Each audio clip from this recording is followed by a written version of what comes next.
It was a strange adjustment for the Sentinel as New Earth became a habitable place again. Thousands of people from Janistar moved back to their old home planet. Children of Janistar had only heard stories of Earth, and although much of it was in ruin, it was salvageable. The Paradox Master hadn't met with the Sentinel's army in some time, and neither had life or death. Being emissaries of the X-Verse, they had other things to worry about, other universes to look over. Vax advised the Sentinel to relax a bit, and so he did. He returned to his old destroyed lab in Manhattan. He sat on his throne and watched the city rebuild. He did this for days on end, and sometimes he would forget that the universe was ending, and that the multiverse was in danger. Sometimes he would forget everything that was wrong with the world because he was home again. But inevitably, all good things had to come to an end. The triplanetary government still had no clue where the stolen Calcris had gone, and with Vax's new ship finally finished, it was time for a retrieval mission. The Sentinel sat in his throne of rebel in the old lab. He watched as Vax's massive new ship pushed away at the morning fog and landed in his yard.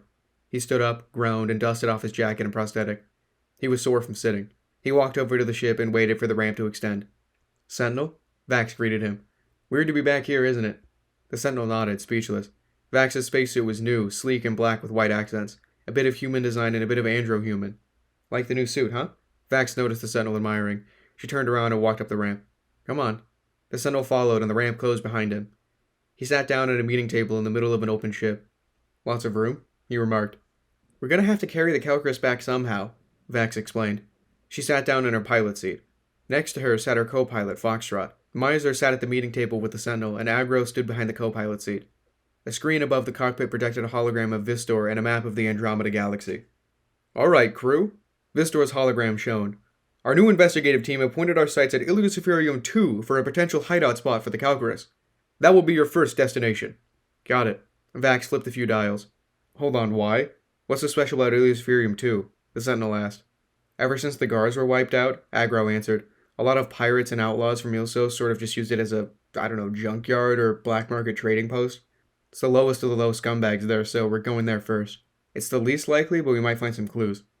The ship took off and sped into space with a perfect view of New Earth, Janistar, and Amalga 5. Foxtrot flipped a few dials and turned around. "Prepare for jump," he informed the Sentinel and Miser. Agro held onto the back of the seat as best he could as the ship accelerated. "Sentinel, when you and the Paradox Master visited IS-137, Miser asked, could you gauge sort of, an estimate on maybe how much time we have? Before the universe does the whole dying thing." Agro finished his thought for Miser. The Sentinel stared out of the cockpit, watching stars zoom past. "I couldn't really tell." He held a blank expression as a tear dripped down his face. "I watched an entire galaxy burn in seconds." "So not good, huh?" Agro tried to clarify. He scanned over the Sentinel's face, trying to gauge a feeling for himself. The whole ship remained relatively silent for a few minutes. "We're here, Destination 1.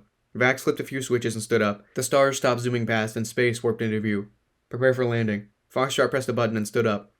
The ship softly auto-landed on the coarse orange dirt of the planet. Agro grabbed a hold of a staff leaning against a wall. It was the scythe he had taken from Conchna. The ramp extended and the crew stepped out. Hundreds of thousands of market stalls sprawled across the landscape. The planet was near indistinguishable from anything the Sentinel remembered. Strange tripodal aliens offered their sails to the crew as they passed, looking for any recognizable species or languages. The stalls were selling various meats and goods, weapons, and rare materials. As the Sentinel passed, an Ilsian ran up to him and tried to measure his prosthetic arm. A small creature resembling a deformed dog or rabbit with wings floated over and tried to bargain for his arm. Vax withdrew her rifle and split them into pistols. She pointed at the Ilsian and the floating creature. "Chiklaktik, nor sono!" She yelled at them. They turned away. The Sentinel smiled and nodded thankfully at Vax. "I see an Andromedan sign. They're selling plasma crystals," Agro pointed out. "Maybe they'll know something." They followed Agro to the market stall. It was run by a scrawny Lorinian, and the Sentinel could tell that the plasma crystals were fakes. They were just amethyst crystals, painted to look as if they carried a glow with them. "English?" Miser asked the Lorinian. "A small bit," the Lorinian answered. "You want plasma crystal? I have plasma crystal." "Have you seen anyone around here with some Calcris B? We had some stolen from us, and we were wondering if you'd seen it anywhere." The Lorinian blinked nervously and looked around. "No. I see no Calcris B. I see that I sell plasma crystal. You want plasma crystal?" 10 Sornos, only 10 Sornos." The Lorinian smiled and nodded. The Sentinel whispered in Miser's ear. "I can tell those are fakes." Miser gestured toward the amethyst. "This is what the real deal looks like." The Sentinel pointed to a stone at the tip of Agro's staff. "We aren't in the market, fakes or not. And we can tell you're lying," Vax pointed out, "about the Calcris." "You've seen it," Agro said condescendingly. "Where?" Foxtrot pressed. The Lorinian slugged backwards, laughing awkwardly at being caught in his lie. A friend. Friend saw of it, tried to steal. Died, killed. Friend killed when tried to steal Calcris from a bad man." "Where?" The Sentinel crossed his arms and leaned back slightly. "I tell where if you buy Plasma Crystal from." Vax tossed a bag of Andromedan currency at the Lorinian. He caught it with his 6 stubby appendages. "Where did this happen?" she asked. "Ilsos," the Lorinian blubbered. "That doesn't help, the planet's huge." Miser looked to Foxtrot. "What district?" Foxtrot asked. 11. The Lorinian backed up further. "He's lying. That district was destroyed in the Andromedan crash," Agro pointed out. Agro tapped the staff against the ground, causing the scythe blade to swish out of its containment. "Come on, you got no reason to lie. Tell us." Vax held up another small bag of currency that was in her pocket. She shook it so the coins could be heard. "Parv!" The Lorinian closed his eyes. "Moon Parv!" He shook with fear. Vax tossed a small baggie at him. "The hell is Parv?" The Sentinel scoffed. "It can't be the Andromeda Galaxy. I've got records of all the planets," Miser said. "Though, I've been known to lose planets." "I haven't heard of it either." Agro thought for a second. Vax noticed Foxtrot was thinking. "Yeah," he hesitated. "I've heard that name before. I thought it was fake." He looked toward the Lorinian suspiciously. "He wasn't telling us it was Parv because he didn't want anyone else to know about it." "What's Parv? I'm still confused here," Vax asked for clarification. "It's a place people from Ilsos run away to. Back when the clone army was around, some squadrons would talk about running away there. After they were all wiped out, Arlo and I even talked about running off to it, but we couldn't figure out where the place was." "Could you tell us how to get to Parv?" Vax asked the Lorinian. He stared back, confused. "Parv, where?" The Sentinel approached. "Ah!" The Lorinian understood. He turned around and rummaged through a bag. He pulled out a small display screen with a map of directions from Ilsos to Parv. "Thank you." Vax nodded. She took the screen and gestured toward the ship. The crew walked back, and they soon took off for Parv. As they approached where the map told them to go, they saw nothing. It's completely possible he was lying, the Sentinel reminded Vax. "I don't think he was. I know he didn't make it up out of nowhere, that's for sure." Foxtrot stood up. "But if it actually exists or not, I don't know." The Sentinel saw something. He squinted. They passed by an asteroid, and the Sentinel spotted something that confirmed his suspicion. "Wait, Vax, stop." "What is it?" "Parv isn't a planet. It was a planet." The Sentinel ran back to the window. He looked out behind them and saw the vast expanse of asteroids. "All of those asteroids are colonized. They colonized the remains of a planet." "If that's true, which one do we land on?" Agro looked out for a spot. "Oh, what about that one with the big old sign that says visitors stay out in Andromedan?" "Alright." The Sentinel turned around to Vax. "Land, I guess." "Sure thing." Vax pulled levers and twisted dials, and Foxtrot pressed a button as they began to land. "Wait, guys, I'm kidding. The sign." Agro protested. "We aren't going to get anywhere with that attitude," Foxtrot remarked. The ship landed, and the second they stepped from the ship's exit, they were stopped by a gang of 4 people. The Sentinel was about to talk his way out of the situation, but he stopped. He stopped for the same reason that Vax, Miser, Agro, and Foxtrot stopped. The 4 faces of the people that stopped them were very recognizable. It was hard to ignore the similarities. The 4 even stopped when they saw Agro and Foxtrot. They lowered their weapons. "Clones." The Sentinel was the first to speak. "More survivors." He looked down at Foxtrot and Agro. The 4 clones were different in their own ways, although some minor. The most major difference was that one of them was female. The other 3 were almost identical. One of them wore glasses, and the other had light brown hair instead of pitch black. The female clone, who seemed to be the group's leader, was the first to speak. "Clones, huh? This late after the purge? Well, I guess it's good to see survivors. Come on, follow us." The 4 clones walked over to a campfire, and the group followed. All of them sat down around the fire and waited. The leader clone spoke again, her eyes fixated on Foxtrot. "So I guess it's introduction time?" "And then explanation time," the Sentinel added. "Right." The female clone smiled. "I'm 1ALLI. The others just call me Allie. These 3 are 1AQAS, 1ARSO, and 1ARNY. Otherwise just Akis, Arso, and Arnie." "1AR, huh?"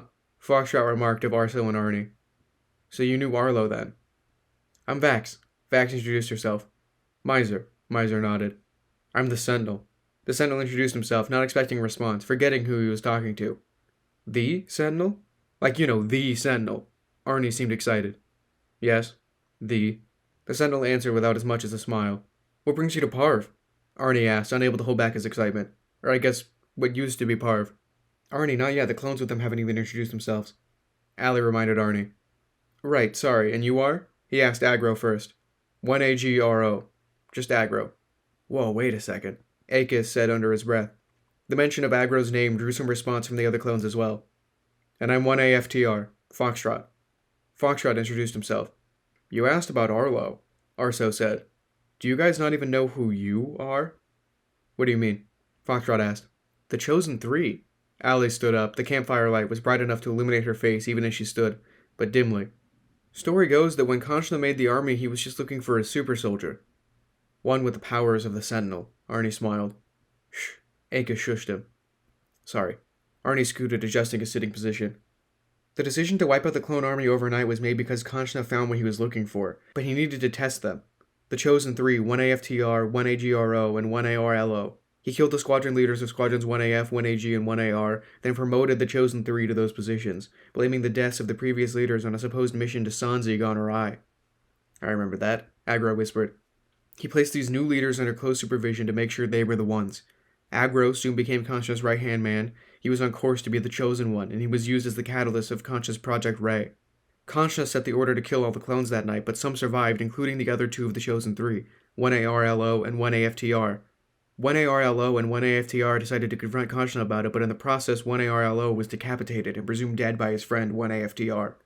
Foxtrot looked away from the fire and lowered his face into his hands. 1 AGRO went through some more testing by Kanchna, and he soon found out that 1 AGRO didn't have as much potential as he thought for Project Ray, so instead he chose 1 ARLO. Wasn't he decapitated? Miser asked. How do you know all this? Foxtrot turned back around, asking in a defensive tone. 1 ARLO was experimented on heavily.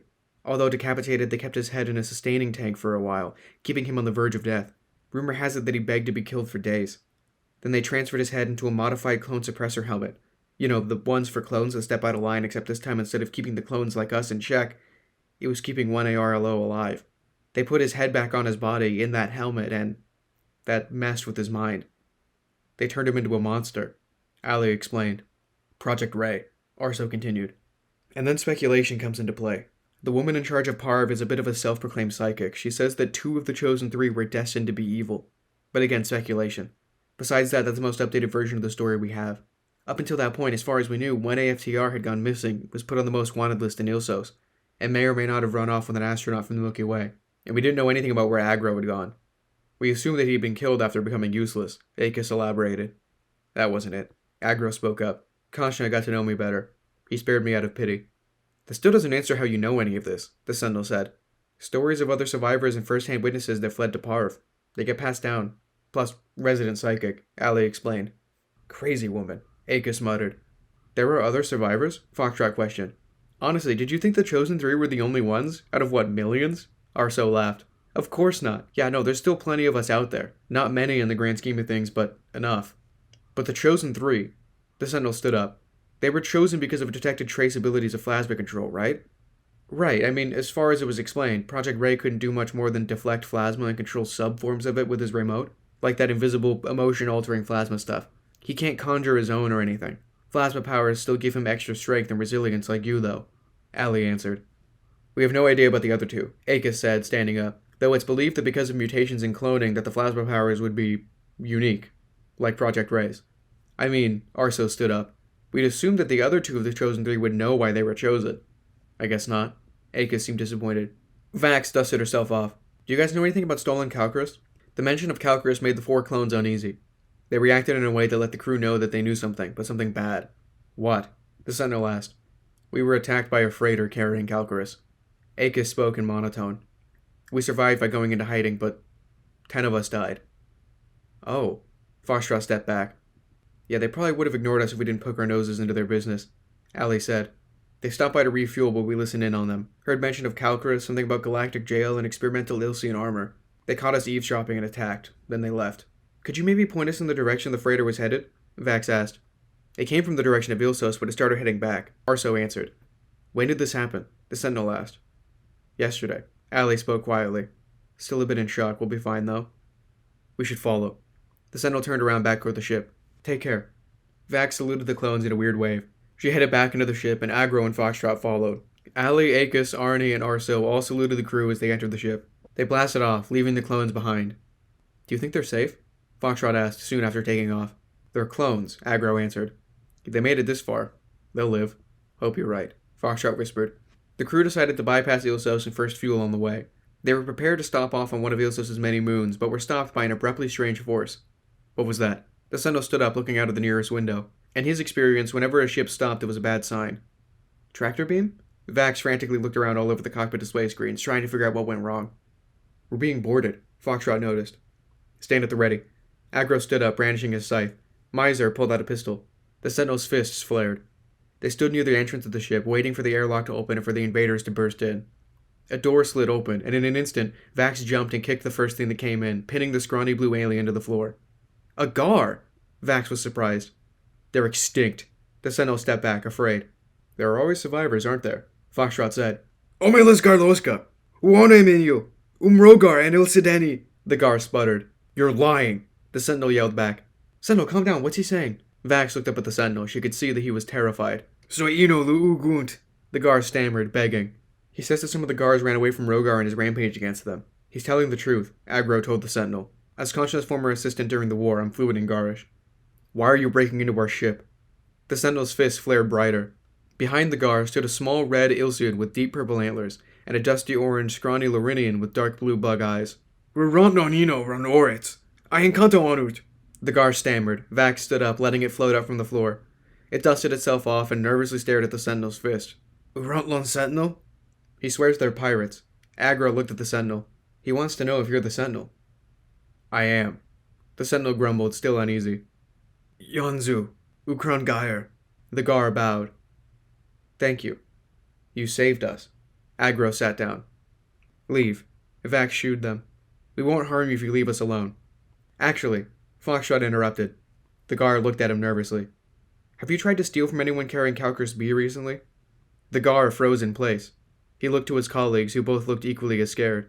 The Gar stared back. Il monos Garwin. Lonilioso ethlon calcaris. Agro paused. What did he say? Vax asked. Agro, the Sentinel demanded. He killed us all. The monster with the calcaris. Agro answered. Rurantsoyens off lons lnoritz. The Gar looked to its colleagues, then up at the Sentinel. They're what's left of the pirates, Agro explained. Kogire, the Gar begged. Help us.